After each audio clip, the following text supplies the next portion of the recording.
का कल्याण करने वाली माँ भगवती को प्रणाम। आज के जयंती पुरुष महाराणा प्रताप को प्रणाम। आप सभी को प्रणाम जिनके हृदय में इस महापुरुष के प्रति श्रद्धा के लगी। महाराणा प्रताप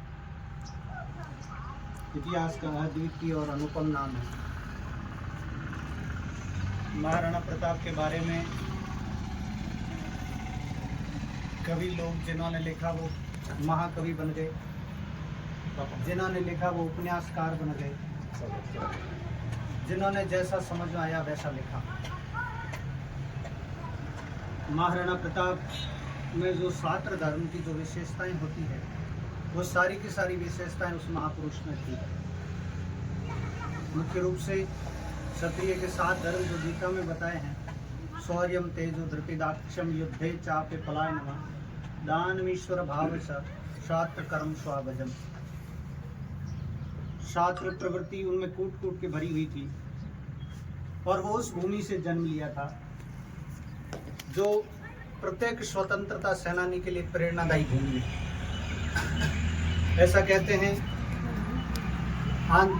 ये जेठ वैशाख का महीना था।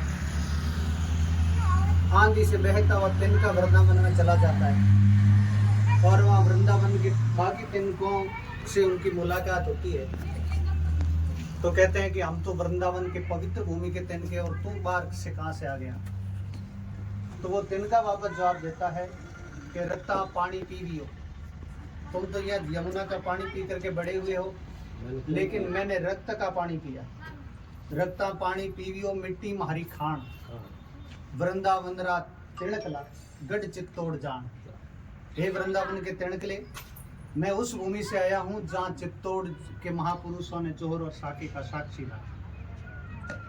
ऐसे महान जन्मभूमि के महान पुत्र महाराणा प्रताप चित्तौड़ में अवतरित हुए।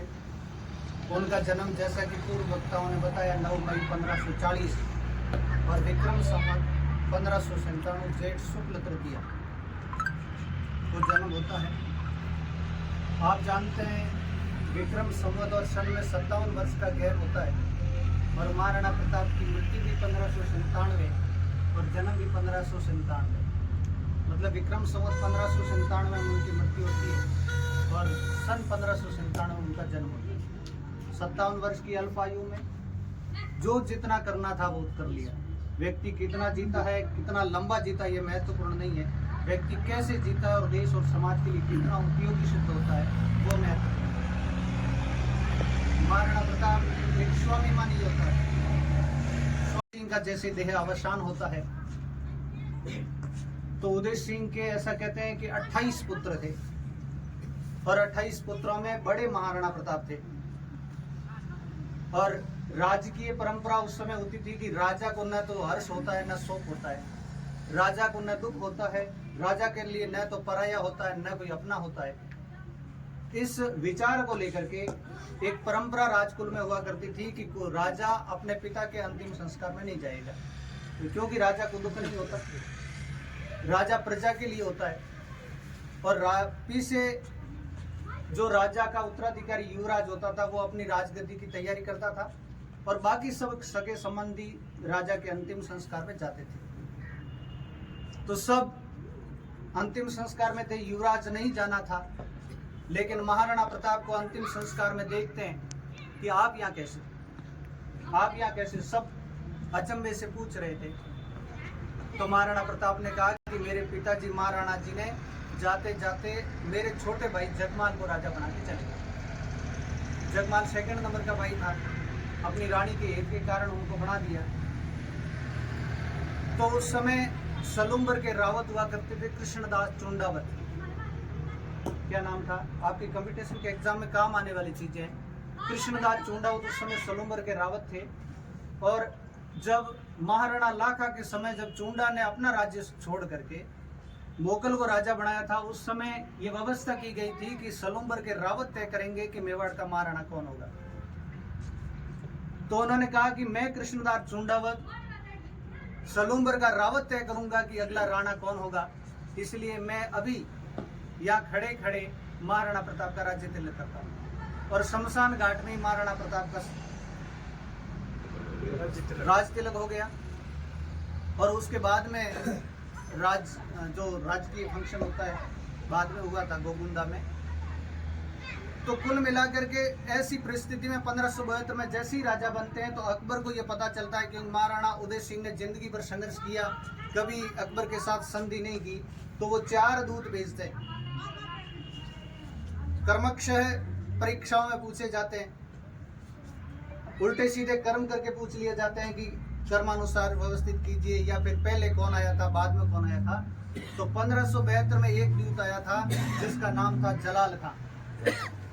जलाल खां नाम का दूत आया और आकर के कहा कि आपके पिताजी ने तो संधि नहीं की, आप हो सकते हैं नई पीढ़ी नई सोच है, जो आपके पिताजी ने गलती की है अपेक्षा करते हैं आप गलती नहीं करेंगे, क्यों राज्य के नुकसान क्यों करते हो, बड़ा बादशाह का घराना है, सामने मेवाड़ छोटा राज्य है, पार नहीं पड़ेगी, इस तरह की बातें की। लेकिन महाराणा प्रताप ने कहा कि जो मेरे पिताजी का निश्चय था वही मेरा निश्चय है। और उसके बाद में आमेर के राजकुमार मान सिंह जी आते हैं, ये 1573 में आते हैं।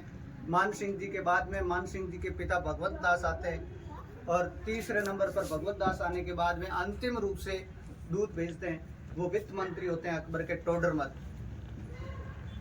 जो टोडरमल अपने सिक्कर में एक जगह उदयपुर वाटी के राजा हुआ करते हैं। उदयपुर वाटी के राजा, और ये जो मुंडियार लिपि है राजस्थानी भाषा की, मुंडियार लिपि के लेखन का आविष्कार उन्होंने किया था। तो 4 दूतों के कहने के बावजूद भी जो व्यक्ति समझौता नहीं करता, इसका मतलब उसकी तुलना में कोई स्वाभिमानी व्यक्ति नहीं हो सकता। स्वाभिमान का अनुपम उदाहरण और मातृशक्ति का इतना आदर करने वाला व्यक्ति था कि एक दिन कहते हैं कि रहीम खान खाना, जिसको हम शॉर्ट में रहीम कहते हैं, रहीम खान खाना अपने परिवार सहित मेवाड़ में आए हुए थे और युद्ध अभियान में आए हुए थे। अमर सिंह ऐसा कहते हैं कि उनके पत्नी और 2 पुत्रियों को उठा करके लेके गए, और लेके इसलिए गए ताकि ब्लैकमेल करके इनको दबाएंगे। जैसे ही महाराणा प्रताप को पता चलता है, कहते हैं कि नारी जाति चाहे किसी की हो, दुश्मन की हो चाहे अपनी हो, माता हमेशा वंदनीय और पूजनीय होती है, इसलिए तुमने अपराध किया है और तुम ही इन्हें पहुंचा करके आओगे और उनसे माफी मांगोगे। ऐसा उज्जवल और आदर्श चरित्र यदि नारी के प्रति हो सकता है तो वो महाराणा प्रताप। दुश्मन यदि कदर करता है तो वो महाराणा प्रताप थे। अकबर के दरबार में 3 व्यक्ति ऐसे थे जो महाराणा प्रताप के परम भक्त थे।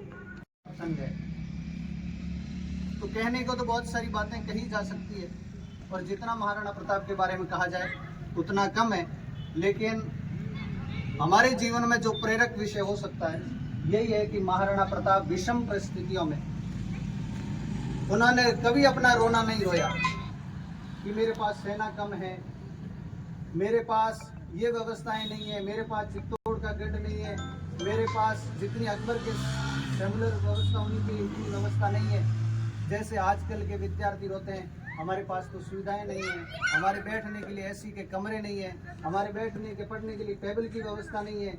जितने हम पढ़ाई के नाम पर सुविधाओं का रोना रोते हैं, तो हमारे लिए महाराणा प्रताप प्रेरणा का विषय हो सकता है कि उन्होंने सुविधाओं को न देकर के अपनी परिस्थिति को भी अवसर बना दिया।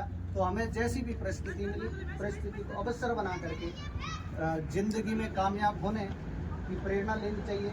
और एक बार महाराणा प्रताप ने असफलता प्राप्त कर ली तो दूसरी बार फिर प्रयास किया।